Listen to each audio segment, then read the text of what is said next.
Hey, how's it going, everyone? Just wanted to make a video, as I'm kind of wrapping things up, on my end, just to put my thoughts out there. Which, again, I think, the people that come by my channel know exactly what's going on.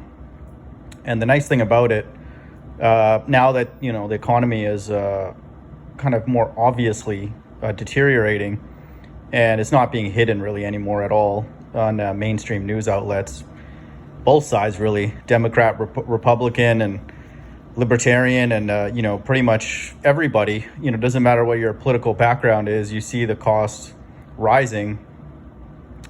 And what I hope people see is that this gas price thing is not really a major issue, when it comes to cost of living increasing, because that's one thing that somebody actually has some amount of control over, where you can just drive less, you could take public transportation, and there are ways that you could limit it and then not make it as bad. But other costs, for example, the bigger ones, which no one talks about, is like the cost of living, like just rent, and a home, and school, is another major one. I would say those are the two biggest ones that cause people a lot of issues. Whereas paying a little bit more for food, again, there's ways to like get around it, and then again, I'm not saying it's good, but of course that's the icing on the cake at this point.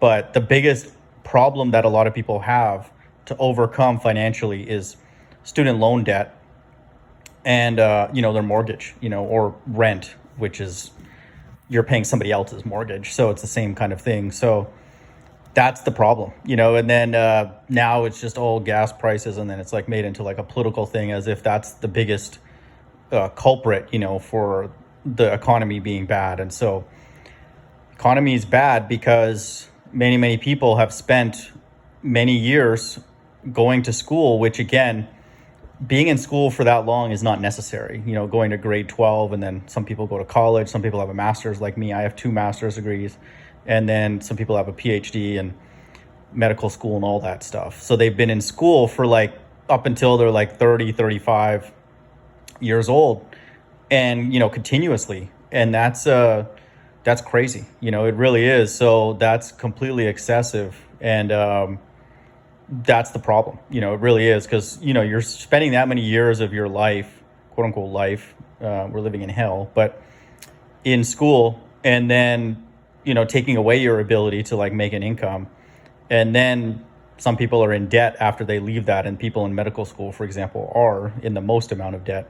And then then you have to now overcome that hurdle before you can now go and potentially build equity in a home, which is in many cases sometimes triple the amount of debt that you would incur from being in school that long. Let's say you're at in education, and your student loan debt is anywhere between, if you're lucky and you're in Canada like I was, the tuition was not as expensive. It's closer to, let's say, $50,000 for 4 years for tuition and living, which is modest. Or if you go to like a state school here in the US, and then it could go all the way up to $300,000, $400,000, so, and beyond potentially, if you've gone to medical school and took it all under loans. And so then a house would be about that much, and some, if you want a bigger, better house, all that, it could be more than that. So then you have to overcome that hurdle.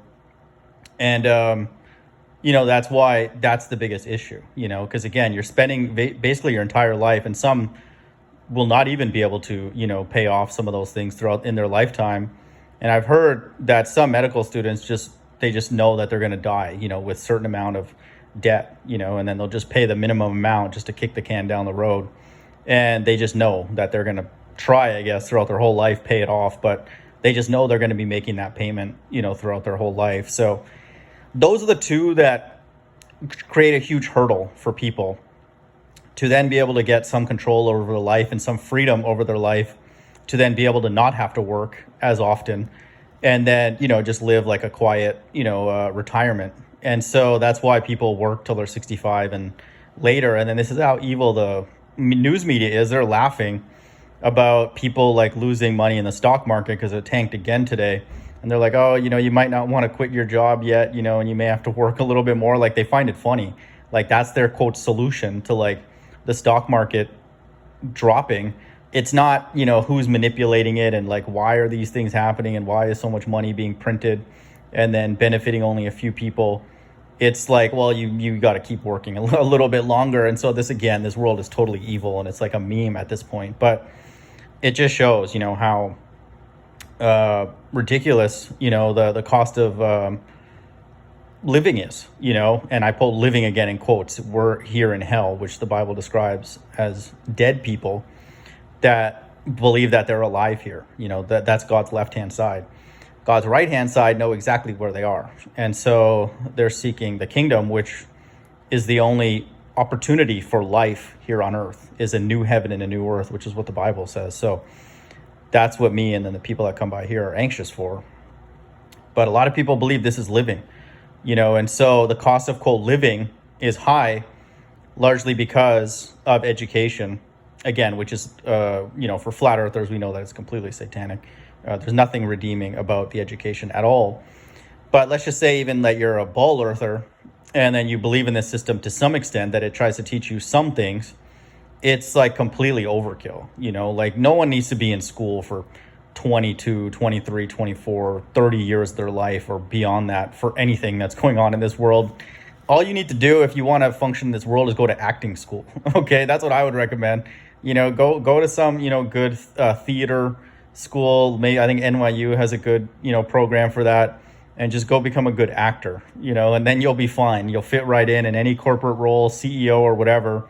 Then you just learn how to talk in circles and tell lies with a straight face, and then you'll be fine. You'll make it far. So you'll get your money back tenfold if you go to acting school. That's what I would recommend now. So that's the deal, and so this gas thing is like, it's like a cherry on top, that's just more obvious. And then you could go and like blame people for that and say it's, this and that, and Biden doesn't want to drill and yada, yada, yada. But that's not the main issue. If it was simply just that, then that wouldn't be a big deal. Then people would just adjust accordingly, or they would have savings. And then, and in a way, high gas prices are actually to some extent good, because then it will limit people's dependency on destroying the earth, which is what the Bible says. They dig into hell, which is referring to graves, but also oil and gas drilling.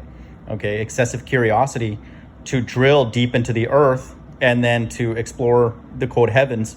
And so this is the time period the Bible says that God's going to bring people down when, they start exploring the heavens and then exploring underneath the ground. So, it's a good thing, in a way. And so again, I'm not trying to make light of what people are going through because it's scary, but it's not the most sinister. Again, we know that the education system charging that much for lies, that's a problem. And then charging people for many, many years to go and do things that, you could learn, like, first of all, on the job, most roles like accounting, sales, marketing, advertising, even a lot of like scientific roles, like lab roles and all that kind of stuff. You don't need like PhDs and all that. It's just funny to me, even like when I did my master's at Rice. And so I have a sense of like what other people would go and do after they graduated. Quite a few of the PhDs, even at a good school like Rice, end up becoming software engineers at Google. It's like you go and do a PhD, which is supposed to be the highest, degree in the land, so to speak. And to some extent, even harder than medical school, because you're required to innovate to get a PhD. And medical school, you're not necessarily required to, stand on the shoulders of giants, so to speak. You're not required necessarily to add anything new to the body of information. But with a PhD, you are, ideally.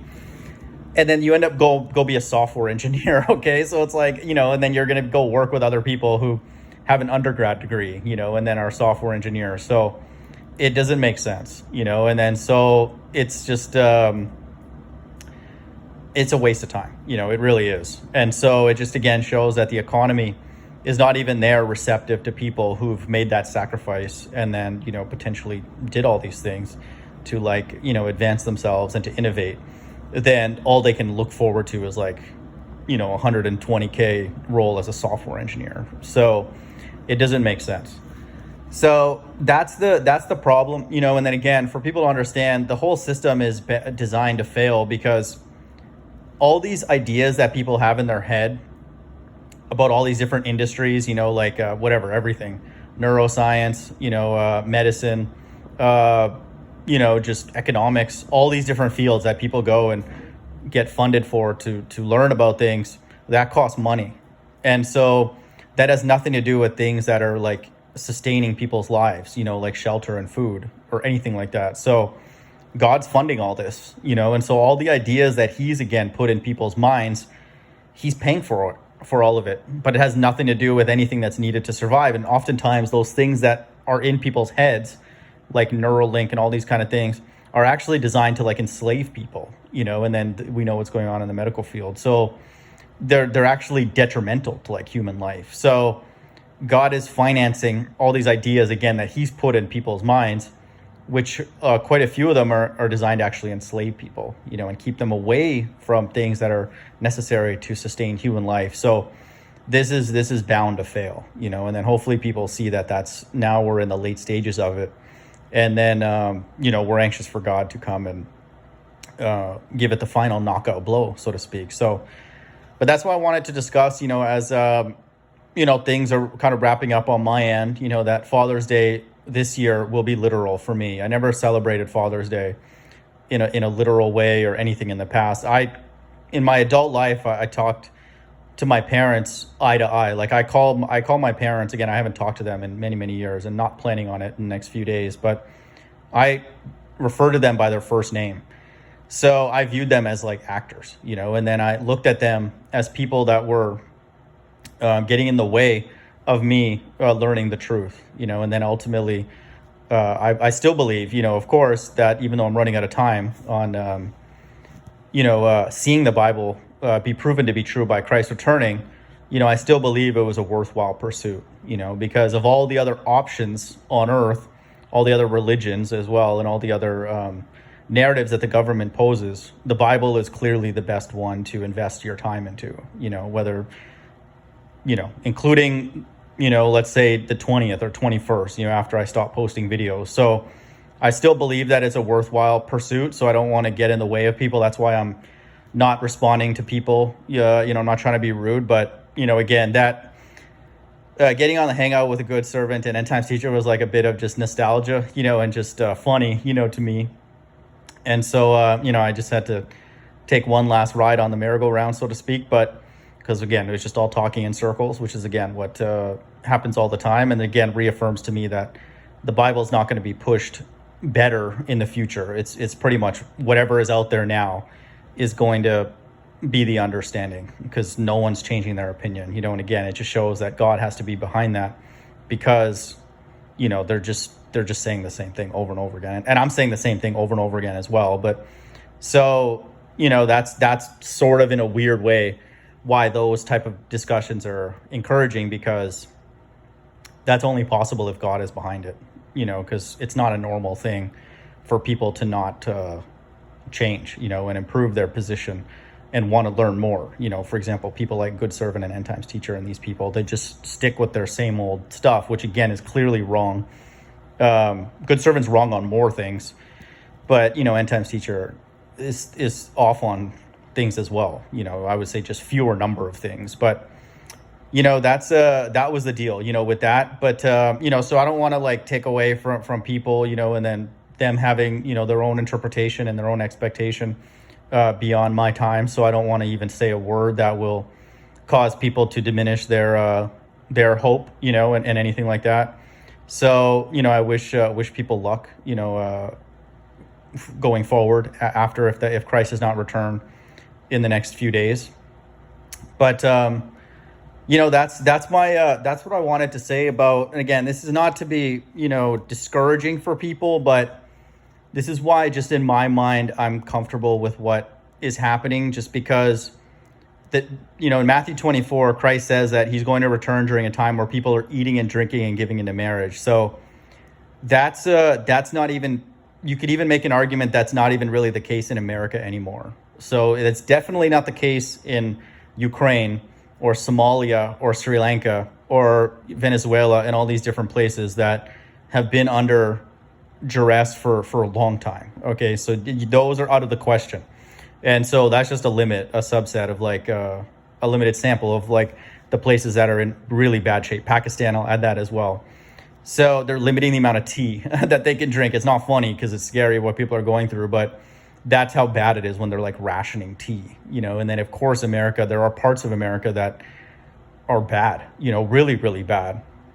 And so in particular for the so-called Negroes, who are the Jews of the Bible. So it's not even foreign to America, but it's getting where you could make an argument that like, how is that even true right now? Where people are eating and drinking and giving in marriage. Again, the elite, the highest class, of course, they could say that for a little while, at least longer, as long as there's not outright chaos yet in the streets, but in certain parts of the world. But that's beginning to not be the sentiment, the general vibe, And so, again, I would say that if Christ doesn't return in the next few days, because again, based on the fig tree parable, I know now that it has to be, summer has to at least be approaching. It can't be like 6 months out. That wouldn't make any sense. Summer is not anywhere near, if that's the case. So it has to be relatively near the middle of the year. So, if Christ doesn't return in the next few days, do I think somebody's crazy for wanting to wait another year? No, I think that would be reasonable, again, for people who have no other option and hope, in this life, which is definitely not a small number anymore, for sure. And so, that would be reasonable, but beyond that, it's not, that's clear. So I made a prediction that Christ would have to return, prior to January 1, 2024. So now with the fig tree parable, I can move that up basically 6 months and say middle of next year.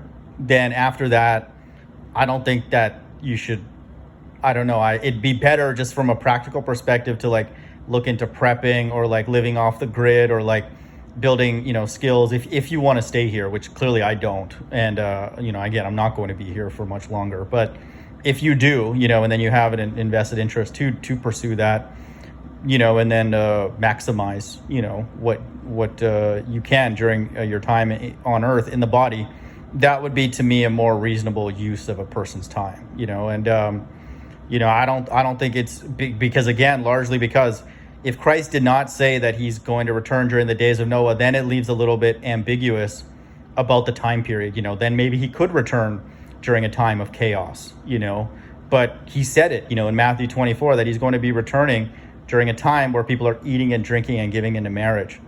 And so just looking around the world right now, that's suspicious, even in America. And so that's why, again, it's the Bible's running out of time. It's not me anymore or you. It's Christ said that. So it's whether he's a liar or not. It doesn't matter what I say or you say. It's is that an inspired statement that Christ makes in Matthew 24? And, we'll see, and so for me personally, I don't have an interest in waiting anyway, because I just don't like it here, flat out. Like it's just boring. Every conversation is completely ridiculous and stupid. So when you're talking to Bible people, the conversations are dumb. When you talk to non-Bible people, the conversations, at least for right now, are dumber.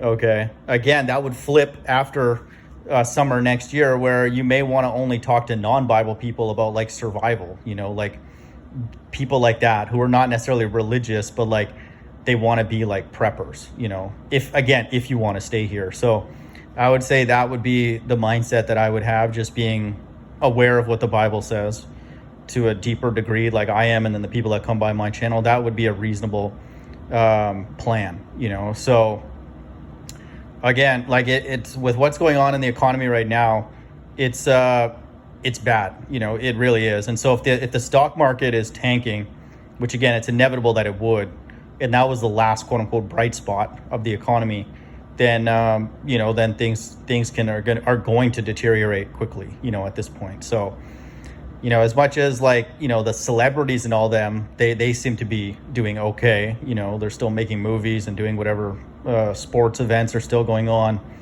That's like lipstick on a pig kind of thing. Like it's like you look at a very, very small group of people still having a job and then doing what they normally do as a way to measure what's going on with everybody else. Okay, that doesn't make sense. So it's exciting, it really is. So again, in my during the next few days, every day I'm still expecting that Christ will return. I very much am, because it's the Bible not being true. I just don't see how that's possible at this point. So again, this is not to discourage people from certainly expecting it to occur, prior to the first day of summer, which I still am. But, just for people, again, as just a heads up, that we're not discussing details anymore about the Bible. It's whether the Bible's true or not at this point. And then a major event that is needed to make sure that it is and prove that it's true. And if this doesn't happen, then it nullifies the entire Bible. Because if Christ is not returned, then the Bible is evil and useless at best. Okay, but I would even go forward and say that it's evil because God is then a liar. Christ is a liar. His two witnesses are a liar, because they said in Acts 1:10-11 that this same event is going to occur again. Christ will be in the sky. The apostles will be on the earth, ye men of Galilee, and then they'll be there. And so that didn't happen. So then his two witnesses are also liars. And then the Most High is a liar, because if you lie, then you represent the person that sent you. Okay, so Christ was sent by the Father, so that means that the Father is a liar. And then the two witnesses are sent by Christ, and they're liars, so that means Christ is a liar. And so that means that the whole Bible is just architected by a liar. Okay, and so again, that's what's on the line here, so to speak. Okay, so Christ's second coming is not one or two verses taken out of context. It's everywhere in the Bible. Okay, and it's an absolute requirement in order for the promises of that God to be fulfilled. Where Christ says, I'm going to raise people up on the last day, which is literal. Okay, and then Revelation 1:7, and then really all my sequence videos, which maybe I'm up to like 300 or so now. So all of those have salvation as the first event. Some of them have the elect being sealed, but that's the way I find them, actually. I look for a reference to salvation, and then I'm like, okay, after that, I expect the sequence to occur. And it does, in many, many cases. So that's really how I find those. So it's pivotal, and it's central to the whole message of the Bible, is that Christ is going to make a grand reappearance. So again, this is the I would say the nice thing about a person who's into the Bible, that you're being pinned down, that God is being pinned down by his very words in Matthew 24, stating that there is going to be a time of still people eating and drinking and giving in marriage. So it's not going to be like excessive scarcity. People are going to be planning for the future. Okay, that's what people do when they marry. And so that's just very clearly like running out, and again, you can even make an argument that that's gone already, at this point. But, again, for me personally, I have no issues, again, because I have nothing to lose at this point, to, see it play out up until summer, to at least see the fig tree parable play out this year. But I would just say for people beyond next year, approaching next summer, if Christ does not return prior to next summer, then, I would, reprioritize. Hope everyone's doing well. Bye.